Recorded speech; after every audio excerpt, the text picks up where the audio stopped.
Good day, good day, good day, everyone. This is your girl, Erica Wilson, with It Had to Happen. We have here live in the studio my oldest, my miracle, my everything, Daryl Wilson, and the COO of SOAR Movement. How are you today, Daryl? I'm good. How you doing? I am awesome. What it is to be here to sit on set with your mother to be able to talk about why it had to happen. It's exciting, man. You seeing you do your thing and you being happy, it make me happy. So it's exciting being on set on the show. Everybody make sure y'all tune in. Tell a friend to tell a friend. All right, I see y'all heard that. Tell a friend to tune in and hear us live here today at It Had to Happen. So, Daryl, I want to go a little bit into your journey. And we all know that you were my oldest child. I was a teenager when I had you. You came in at 1 pound, 12 ounces on Christmas morning at that. And I didn't even make it to the hospital. So I actually delivered in my mother's bed. So, Daryl, just to hear the stories about all the time when you was in the hospital, all the times when your heart was stopped, how tiny you were, and I mean, it just was a different but exciting journey for me to see a life that small, guys. It was just amazing to see. So, Daryl, can you tell us what it's like to hear those stories? I just feel blessed. I mean, to know what I went through, my heart stopping 5 times, being born at home on Christmas Day, being massaged with a toothbrush, the head size of an egg, all that, wearing Cabbage Patch clothes, just a blessing to be here. Oh my gosh, guys, he's talking about his clothes.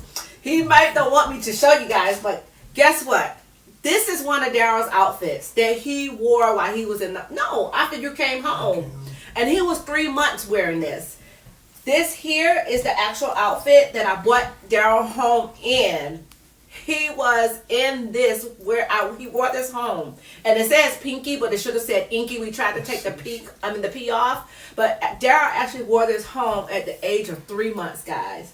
And then also here's another one of Daryl's piece of clothing. And my God, just to see things that's this small that actual life went in, and it's so amazing to be able to sit here with my son on today. 32 years ago, I was blessed with this whopping baby boy, young man right here. And I'm just telling you, the journey was a little different because I never even heard of a preemie baby when I delivered my son. And just to lay eyes on him today, guys, is such a blessing. So, Daryl, I showed the audience your clothes, what it is just to see those clothes, and for, just tell the audience what it was, how determined you was, but, to just fight and make it into this world. I mean, of course, those clothes, those Cabbage Patch clothes, man, the kids still have those to this day. But, just being a fighter, I mean, at the time I didn't know, that I was fighting, but being a fighter, man, just coming out every situation strong, keeping faith, and whatever you're going through, or whatever may come your way, just keep fighting and keep going. Exactly, guys. And then the thing is when I had Daryl, I used to have to take him back to the hospital every 4 months. And when I used to have to take him back to the hospital, that was like a preemie check. So what happened, the doctor will check all of, make sure he's okay. And they did tell me that he could be fast or he could be slow. As you all can see, he's definitely fast. And he fought his way into this world, guys. He never gave up. That heart would stop. It would drive me crazy. I don't know how many times I screamed and yelled and hollered in that hospital. But just to know that God has truly, truly blessed us for Daryl to see here and make it to 32 years as a young black male. And a successful black male, I must say. And, guys, you may look at him and see the little, the long hair. My God, Daryl, how long did it take you to grow these things, guys? Do you see this? 12 years going on 13. 12 years going on 13. I mean, you guys can see most of it because he have it behind him. But, guys, his hair is extremely long. So, Daryl, being though now that I was a young single mom, basically, I was a young single mom. What is it that you can tell the audience, if you can remember, back in your childhood days, having a young single mom?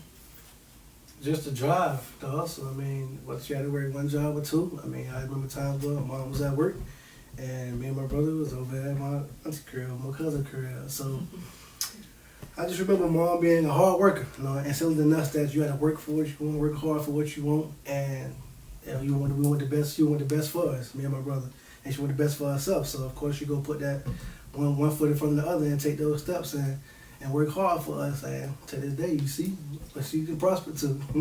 Thank you, Daryl. That means so much. Oh my God! And not only that, Daryl don't think he look like me, guys, but I think so. You don't think you look like mom? Like me. No, you look like me. Sorry. You know, and guys, where Daryl get his name from? He got his name from my older brother. I have a brother named Daryl. So we actually have 3 Daryl Wilsons, you know, which is my brother, then Daryl, and then his cousin, which is my brother's son. But, you know, I love my brother so much, you know, and I just wanted to be able to, I didn't know that he was going to have a son, though. You know, he had 2 girls, but I didn't know that he was going to end up having a son. But hey, we have 3 Daryl Wilsons right now. But Daryl, can you take us to, do you remember any of your like elementary days? Yeah, elementary was fun. I mean, I had a couple of teachers ask me some crazy questions about my clothing. And one of my teachers asked me was my mom a stripper because I had on Tommy and I had on Nautica. But that was the thing. Mom worked hard for it. So at the time, I mean, I'm just being a kid, like, oh no, mama ain't no stripper, but not knowing the severity of it to like what people looking at the outside in, they may not know what you got going on or how people make their living. So of course they gonna think, oh, this black kid, he at school, his mom bringing him to school, he dressing all the nice clothes, well, she got to be a stripper. But that just goes to show you that you can't put a stereotype on everything. That's right. So when people stereotype it, was like, okay, like I said, at the time I was a kid, so I ain't really made no mind of it. But now that I think back on it, it's just crazy to see how people just stereotype it like that. Yeah, and you know that happens a lot. A lot of times people judge the book by its cover, not knowing what the person has endured or not even know who the person really is, you know. Because, you know, like I was saying on the last show, I think when I had your brother on, I was saying how, you know, that some people may look at the dreads and see the tattoos. You guys can't see the tattoos now because he have them well covered. But the thing is, they may look at Daryl and think Daryl is this type of thug. And little do they know, this man is a genius. I mean, he is a true genius. You put things in front of him and he will ace them. And Daryl, I remember the times when I went back to school and we all was in college and I used to come to you and ask you for help with my homework. He was like, you're supposed to know this stuff. And I'm looking at him like, dude, I've been out of school over 20 years now. You need to go ahead and help me. And then get there and he would just put it together and I'm like, okay, well, how did you do that? And he gets so aggravated. But again, this guy is a true genius. And I remember you coming home one day and say, Mom, I got a job. I'm like, what? You know, what do you mean you got a job? So can you go ahead and reiterate on that? Yeah, so I came home from school. I had that job at McDonald's. That was my first job ever working. That's what we're staying in Miramar. I had a job at McDonald's. I mean, she never said you had to go get a job or none of that. I just instilled that I wanted my own money. And I didn't want to ask nobody for nothing, so I went and had a job. I had a job at McDonald's, came home from school, went and changed my clothes. She's like, where you going? I said, I'm going to work. So you got a job? I said, yeah. I went to work. And then, but yeah, she never instilled you have to work, you got to get a job. But I just know that saying her work so hard that I want my own. I want what I want for me. So I want to work hard for my stuff, and I can be independent myself. And that's one thing that I am independent. At the age of 15, guys. But I'm going to take you back. That, go ahead. So she said she was surprised I got a job. But really, I had to start working with my uncle washing cars at 9 years old. Yes. So during the summer, I go to school, and during the summer, I work with my uncle and then go to football practice. So I was at football practice with money in my knee, in my thigh pad and my knee pad. And every day after practice, I go to the concession stand, I get me a hot sausage, I get me some Ruffles chips, and I get me a cheddar sour cream and a Gatorade every day after practice. And that was just instilled in me from young to be your own man, of course, work for her work, but the main thing, work hard for what you want. Right. And I remember, you know, when hearing that you said, well, I'm going to work and I got a job. And I know that I didn't tell you that, son, you had to get a job. Because basically I tried to do everything to make ends meet for my children. So I didn't want them, school, education was number one. So I just really basically wanted them to focus on school. But I mean, Daryl told you about the 9-year-old. I mean, the washing cars when he was 9, the McDonald's job when he was 15. But guys, guess what? This dude used to have me going to the store, buying all of these snacks. Daryl would come home with all of this money, and I'm like, Daryl, what did you do? And he tell him what you did with it. I was candy man at school, chips and juice and candy man, the book bag. So, but again, like I say, I had to be in that entrepreneur mindset and being your own man. I always wanted my own, so I never wanted to ask somebody for nothing. Yeah, I asked moms to get the snacks and stuff, but still, I'll go take that and I'll flip it and make some money. Exactly. And guys, he took good care of his younger brother. Daryl, I remember when Alan had his first birthday party, and we had a Ninja Turtle to come, and this guy didn't want nobody touching his little brother. I mean, nobody. So the Ninja Turtle came up, and Daryl, go ahead and just tell the story, because it wasn't nice. So the Ninja Turtle trying to take a picture with him, and I just pushed him over, and I get off my brother.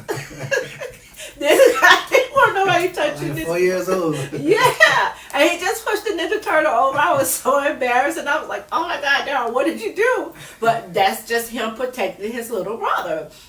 So, Daryl, can we go back into like a little of have you ever endured any type of pain? Yeah, I mean, all type of pain, but being specific in what type of pain? Like, meaning like anything that kind of like had you to a point wherein you knew that you had to turn to God because He the only one that could get you out. Like, say for instance, my pain was being homeless. Sometimes not even being able to feed you guys. Well, you guys never knew it though. But I don't really like talk about stuff. Like, I'm more of an introvert, but yeah, there's times where I didn't stay with my mama. I stayed with my daddy. She didn't let us know, but she slept in her car. In front of the storage that was down the street from the house because she didn't know where to go. And she told us to go stay with our dad, and they didn't tell us what was going on. But of course, man, we being boys, we just were playing football or whatever, or playing video games or whatever. But there's things I see, like eviction notice on the door. Like, it's nights out here crying in the room and shit. Like, yeah, she's like, yeah, I'm alright. Not telling us what's going on. Came home one day, I think it was from football practice, and she was just in the tub taking a shower, a bath. She was just crying. I'm like, you alright? She was like, yeah, I'm alright. But as a kid, you would take what your mom say, but I knew it wasn't alright. Mm-hmm. But yeah, that was hurtful to see her cry. Of course, nobody would see their mother cry. Oh, really? I don't see no woman cry. Unless you had been wearing or something, or get surprised or something. But yeah, that was hurtful. To see her shed tears over a situation she couldn't control. Things happen in life. You get evicted, and if you got people to help you out, help you out. But then again, when you're on the outskirts, some people don't want to help you out. That's a hurtful thing, and that's what I really think it was. Now that I think back on it, that's really what it was. She just didn't have nobody that was willing to help her. And now, like I said, I think about it now. That's what it come back to. But at the time, I didn't know that as a kid. I just took her word that she was all right. Right, and that's what one of the things I try to do. I tried to keep so many things from my children, not knowing that they kind of knew a lot of it. But I got to tell you guys, like, Daryl went through how many cars? We're gonna go past the pain because we don't want to really stay there because we know that we are overcomers. But I remember Daryl coming to me and he wanted a car. When was the first? How old were you when you got your first car? I was 14. I had a 95 Buick Regal, Midnight Rider. I actually bought it from my cousin. My cousin's girlfriend at the time. She sold it to me. I wanted it. He came to the house one day. I'm like, I like that car. My cousin like, you like it? My cousin feel like, you like it? I'm like, yeah. So he asked Michelle if they wanted to sell it, and they sold it to me, and I got it. Put tents on it. Yeah, that was the first car I ever had. And your music? Yeah. So I had 612s in it. And that was messing up my trunk, so then I put in 4 Soda Bear 12s. And I used to always knock off my my rearview mirror. Yes. And that was my first car, the Midnight Rider. And people I call it Midnight Rider because I like to come out at night. So. Yes. And then it was dark. It was an all black car with a smoke gray interior. So why not be the Midnight Rider? Exactly, guys. And I remember Daryl actually paid for the majority of the car. Yeah. And it's so amazing to have that. Second car I paid. Most of it paid for. We sold the first one. And I got the second color, Monte Carlo, the red Monte Carlo. Oh yeah, this red Monte Carlo. That I was had really to find my son a red Monte Carlo because that's all he Oh, kept Monte talking Carlo. about. And I remember like searching and finally found, I think we found it in Pompano. a little commercial, yeah. Yeah, somewhere in Pompano, a young lady was selling the car, and we drove up and we got the car, and Daryl was like really, really happy. I mean, he had gas on his chest, guys. He could not sit still. But what is the joy like to be able to get up in the morning when you got your first vehicle? What was the joy like getting up in the morning and mom didn't have to take you to school? You drove yourself. Because for one, I got tired of catching the bus. So you got to get up extra early to go and get to the bus stop. So it was just me feeling excited and happy. And then, you got your friends that want rides. Of course, you're going to get your homeboys rides. But it just felt good to be able to get up and go when I wanted to. Mm-hmm. I mean, of course, I was 14, so I was still on my restrictions. I didn't get my license until I was 15. So Right. I could only drive at a certain time. But it was still good at me I felt good of having my own car and be able to go wherever I want to go. And I asked my mom to take me. Exactly. And guys, he had this cousin. Her name was Takia. And Yeah. oh my gosh, she was his what you call Takia, a ride or die, basically. I mean, there were two peas in a pod, and boy, yeah, And then Brandy was going to school with you guys too, so I think you guys. It was my senior year. It was Brand's freshman year. Was it? Yeah. You that much older than Brand? I ain't that old. Goodness 2 years gracious, young. they old. They are really really old.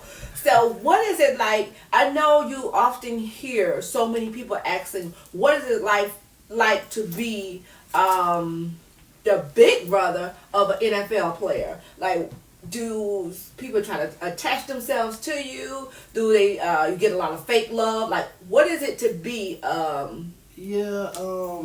It come in different forms. I mean, some people may ask, I could get tickets, or when your brother comes into town, but it's just to be the big brother of an NFL player. It feels normal. It don't feel no different in the regular life. Like, it's just the fact that he on the field making money Yes. at a different tax bracket than everybody else. So, for the most part, it feels normal. I mean, I still talk to him. We text all the time, send each other funny videos and stuff. Oh my gosh, yes. They Like, do. it just feels normal. It don't feel no different than from when we was younger. And let me tell you guys, Daryl and his brother was quarterbacks. Daryl was a right-hand quarterback and Alan was a left-hand quarterback. And I'm telling you guys, it just used to be, I used to have to run from one field to another because I used to be on the park all day because they were 4 years apart. And I'm telling you, like, this guy had the most amazing drive for football. And just the work ethic they both put in, Daryl kind of paved the way for his little brother. So not just, okay, we're going to remove the NFL thing because we are normal people.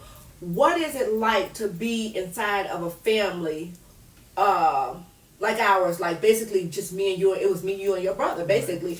And how was it growing up with just us three? And basically, like, why is mom hovering over us all the time? Why she never let us? Oh yeah, she was definitely. She still would protect to this day. Like, Really, she would down. remind a friend, who is that? Who are you talking to? 'Cause especially when it came to the girlfriend, she ain't nobody close to her. But that's just a mom being protective. And then knowing what her past is, I can understand that now. But as a kid, it's like, Mom, all right, why you all on my back? Why you keep calling me every 5 minutes? And I was good for not answering the phone. She didn't call me. I wasn't Very answering the phone. good. I told her, you call me, okay, I'm good. Don't call me 10 minutes later saying what you doing. I'm doing the same thing I was doing when you got me 10 minutes ago. And I do that right now to this day.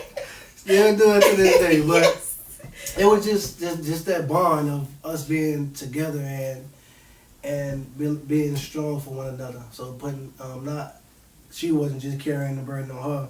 We always carrying the burden on each other. Well, no, I wouldn't even say a burden. Mhm. I just said it's a unfortunate situation. Right.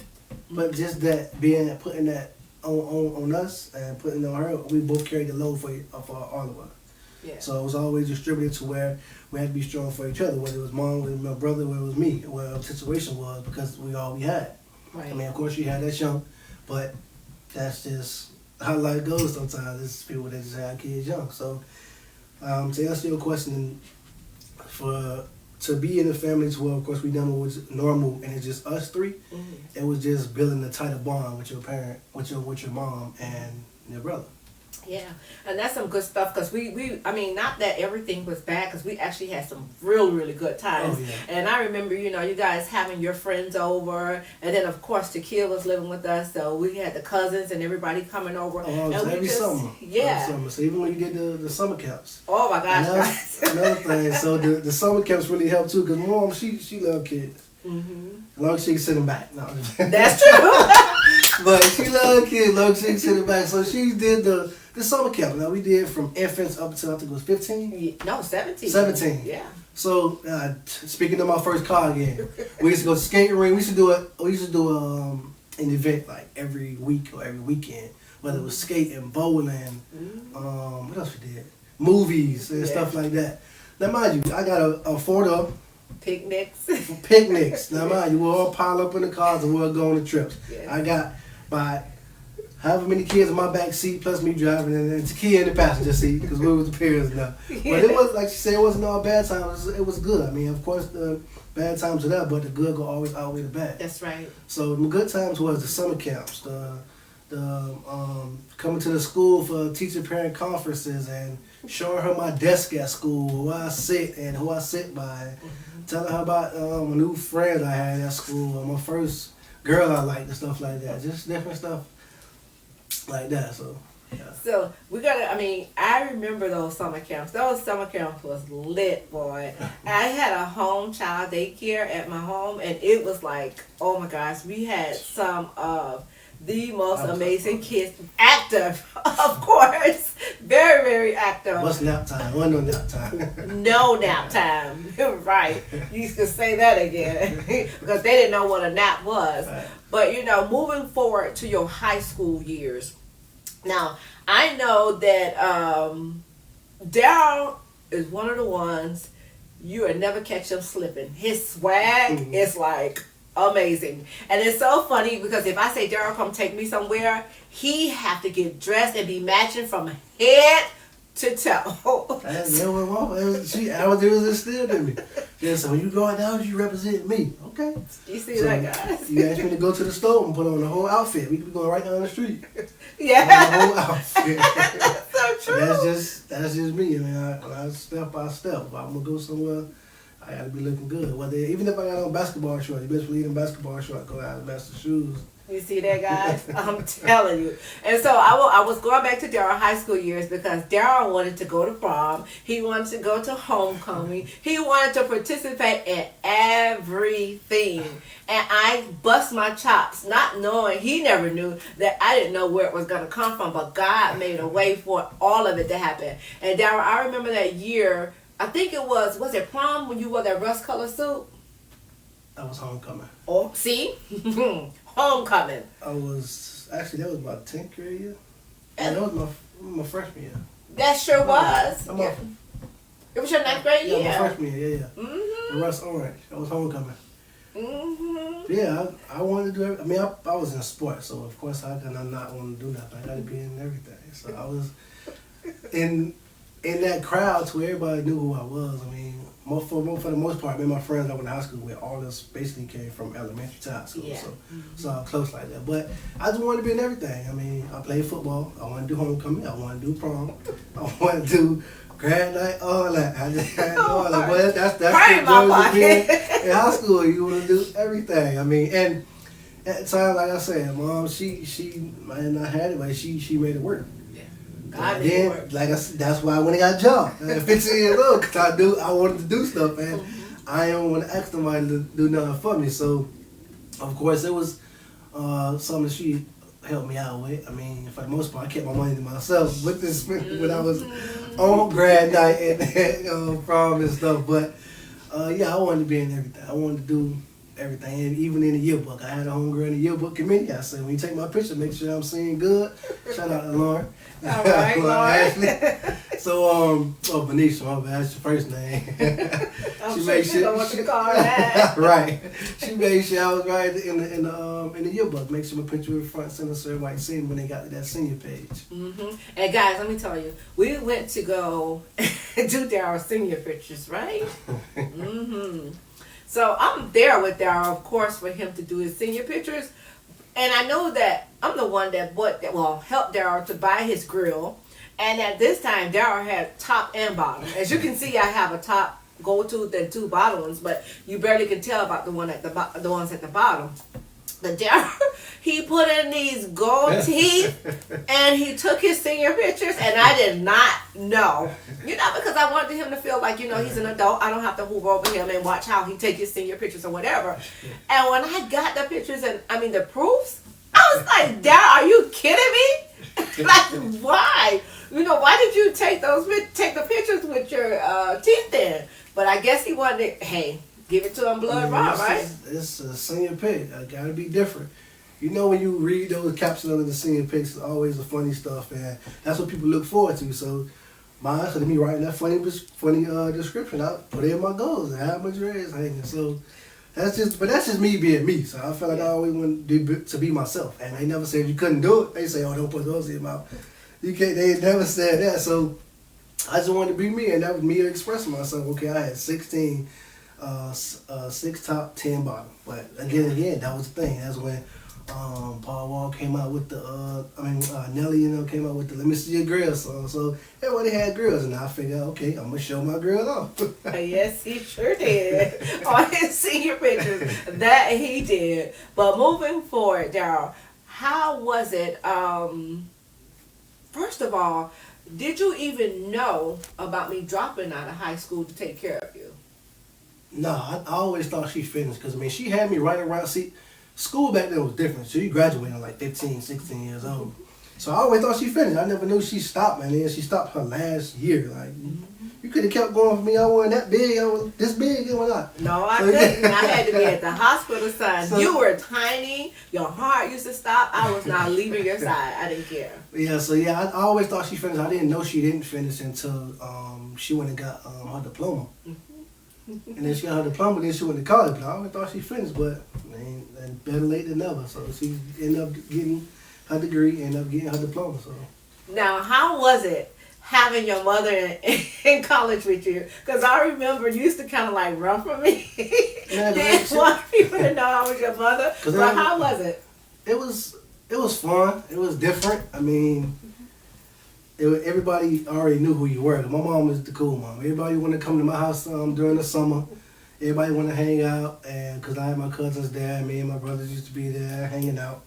So everybody wanted to come over and hang out. So my house was the cool house during the summer. Then we had the summer camp. So of course everybody know Miss Erica.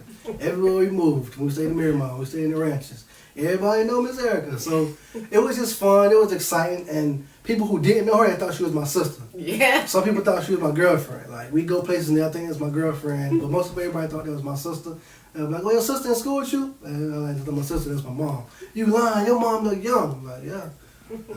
Oh my God. It used to be so exciting though to see him in the hallways when we changing classes and everything. And I think we kind of rode to school sometimes together. Yeah. Sometimes, guys, he was not letting me ride. Yeah, I picked my classes off her schedule. So I said, which one class you pick?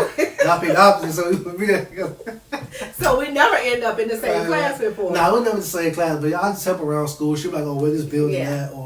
But for the most part, most of my classes were during the day because, of course, we rode to school together.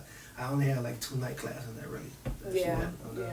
And then, to hear and kind of see me pushing myself to actually be that example for you and your brother, saying that education is number one.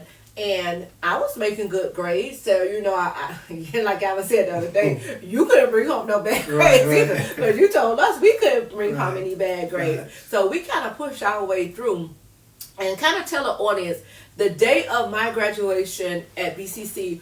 What was it like to see your mother walk across the stage? It was exciting, man. I was just happy for her that she was happy. She basically put her life on pause for me and my brother when she had us. So to see her fight and go through and excel and do what she wanted to do and get to that point of, okay, I got to get my degree, I got to get my diploma. She did that, and I was excited for her. And she wasn't letting nobody stop her from doing that. She wanted to go back to school for the business management, sports administration. So she went back to school and she did what she said what she was gonna do, and I was excited for her. I mean, to see her walk across that stage is like, man, that's dope. Like, she saw me and my brother walk, and we got to see her walk. Man, people don't see that nowadays. So most people who had kids, they don't go back to school, and she actually went back to school and she succeeded and she did good. So it's never too late, guys. Anybody that's tuned in know that it's never too late to go back to school. Now, we talked about you being, you coming into this world early. You actually was born on Christmas Day. What is it like to kind of share your birthday and Christmas? It didn't happen to do it with family, because I remember last year we had a pajama jam on your birthday, and it was amazing. Now, it's getting like, okay, you older now, boy, you gotta get one gift.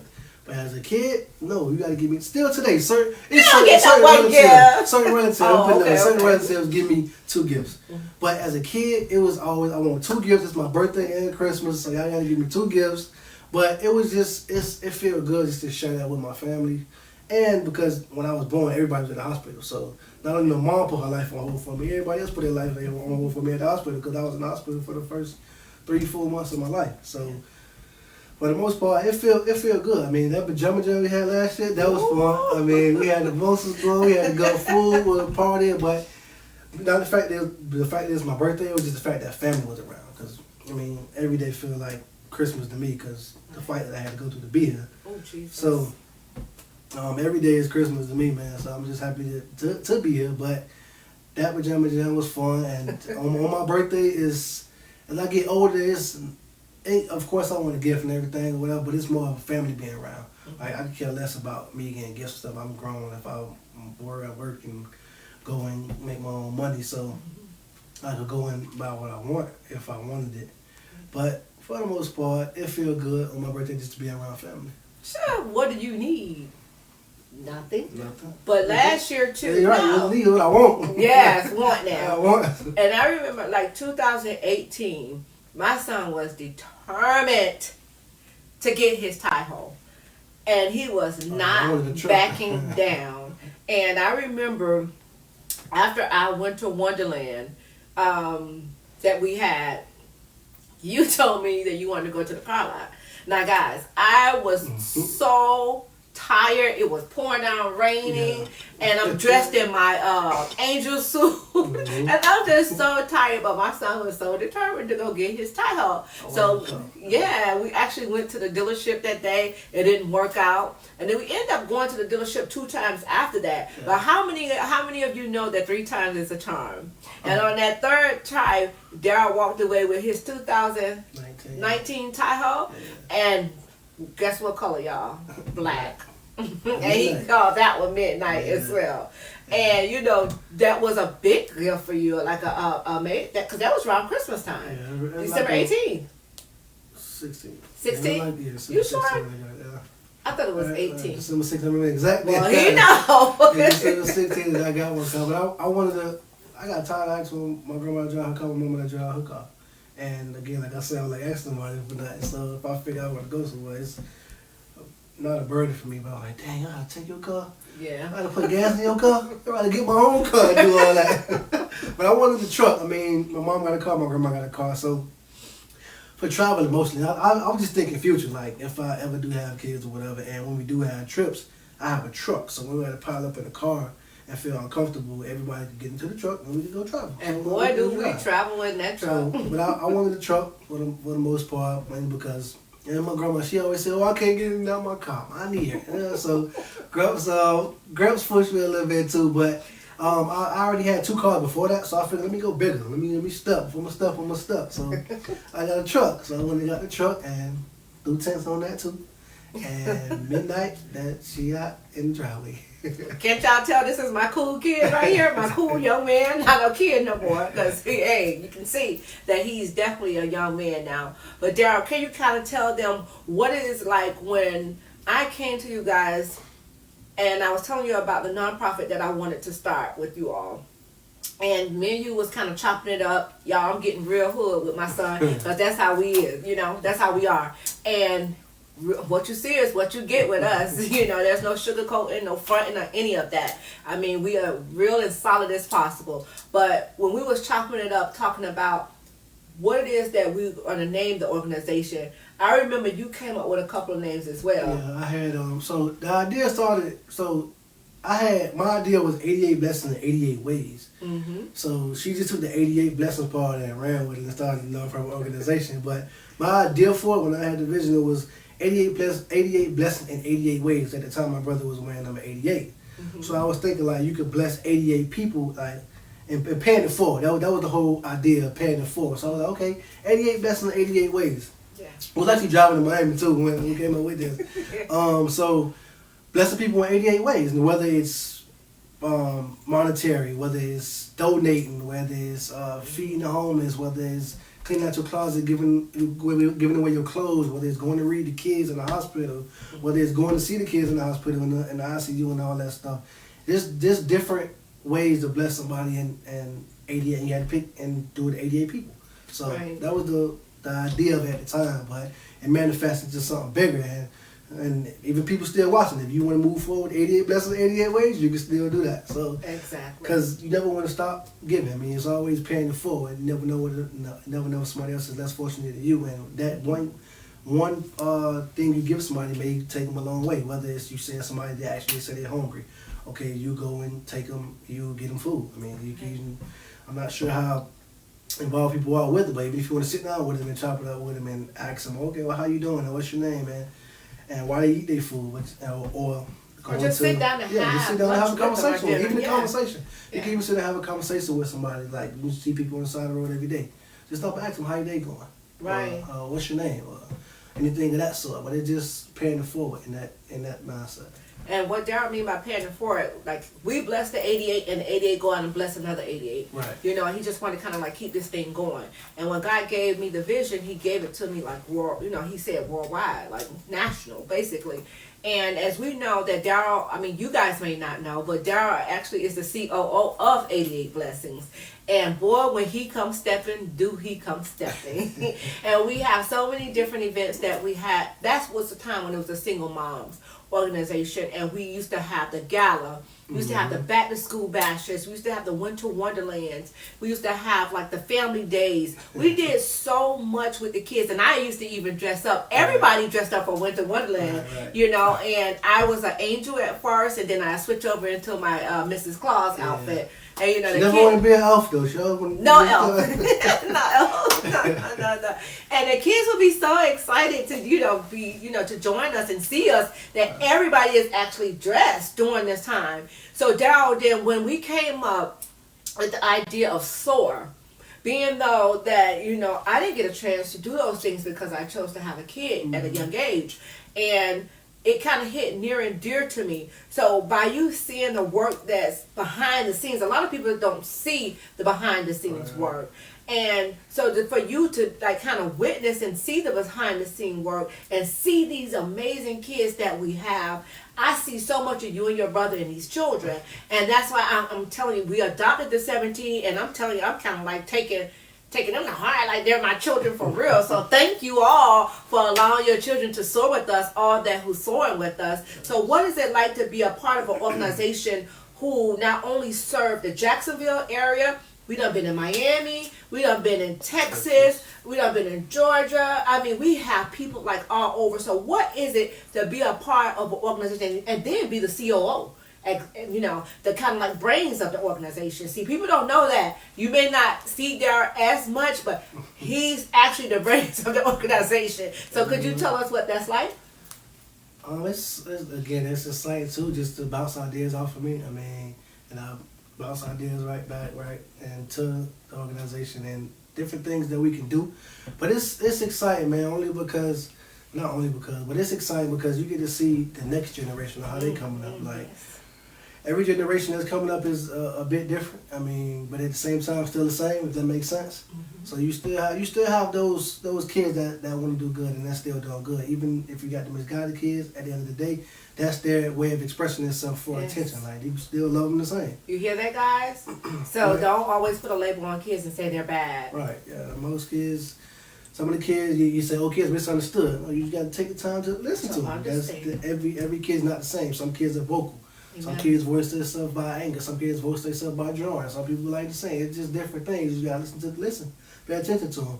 It might not always be easy, but as I love on topic. But back to no, but that was some good stuff. Keep going. Part of to see this sort of moving the way it is I really like it because I see myself in the kids too. Like even going through looking at the candidates we picked and everything, looking at their personality. It's really different. Like you got some kids who are flashy. Like I saw one of the kids. He like bright colors. Yeah. He like neon color, green, orange, and all that. You got another kid. He's laid back and cool.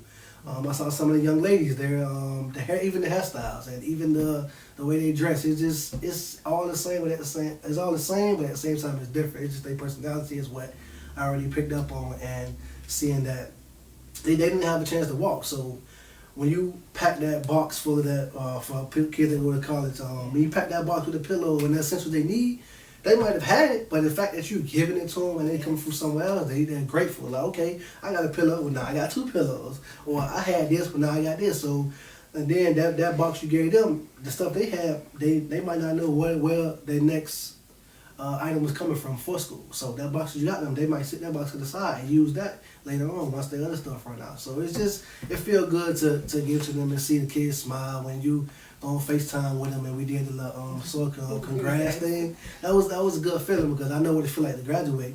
And for the person who don't feel like to graduate, they looking like, okay, my baby did it, my child graduated. Yeah. So it's just a good feeling.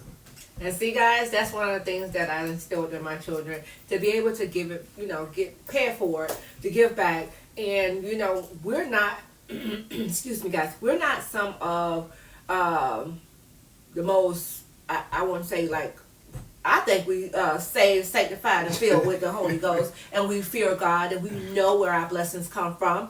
But one of the things we do is we live our life out loud, per se, not to boast about us or anything that we may have. We do that in terms of showing how you can overcome the things that God has done for us, not per se us, because we're just willing vessels, right? And then God takes his, he chose us. He chose us and he saved us. So we want to be able to display that love, be that beacon of light for others. We don't do everything right. We're not proclaiming it. We're not saying that we're perfect, because we don't, right? But we know the God that we serve is a great God, and he would do exceedingly abundantly above all. And if he did it for us, guys, he could do it for you as well. So one thing we want to let you know is for you to put God first. And if you don't believe me, just try him. That's all I can say. And I said that on the show with Jalen. Jalen is one of our SOAR members, and my God, that girl kind of took my show. She's the old soul. She is amazing, and I can't wait to sit down with some more of our SOAR members. And as we sit today, we know that we have more care packages coming out to be, sent out to the kids. But we know personally that it's not all about giving, just like the monetary thing. Sometimes they need an ear. Sometimes they need a shoulder. We just want to be there for them when we do soar through college with them, through life, period. Because these are these are our future leaders here, guys. And I cannot say enough. I am so proud of them all. And I am just as proud of my children, because they paved the way for this to come to fruition. Because it's not all Erica doing.